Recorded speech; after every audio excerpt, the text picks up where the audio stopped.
অনেক ক্ষতি হয়েছে ক্ষেত। পরিমাণ ধান হয়েছে সেই পরিমাণ মনে কর বদলি খরচ দিয়ে সেটি উঠবে না। আলহামদুলিল্লাহ, মহান আল্লাহ তাআলার অশেষ রহমতে 2026 সালে আমাদের এলাকার কৃষি উৎপাদন সামগ্রিকভাবে সন্তোষজনক হয়েছে। অনুকূল আবহাওয়া ও সময়মতো বৃষ্টিপাতের কারণে অধিকাংশ জমিতে ভালো ফলন পাওয়া গেছে।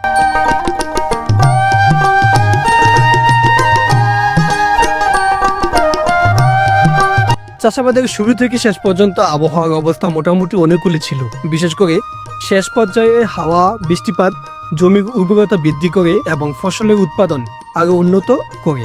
এর ফলে অনেক কৃষক আশানুরূপ ফলন পেয়েছেন। তবে সব জমিতে সমানভাবে ফলন হয়নি। কিছু কিছু জমিতে ফসল সম্পূর্ণভাবে নষ্ট হয়ে গেছে। অনেক ক্ষেত্রে দেখা গেছে ধানের শীষে দানা হয়নি, সবগুলোই চিটা হয়ে গেছে। এর ফলে সেই জমিগুলো থেকে কোনো উল্লেখযোগ্য উৎপাদন পাওয়া যায়নি।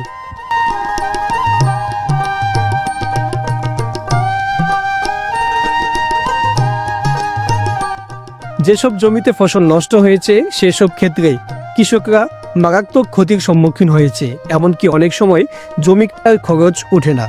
এতে করে কৃষকদের আর্থিক বা ধরনের চাপ সৃষ্টি হয়েছে।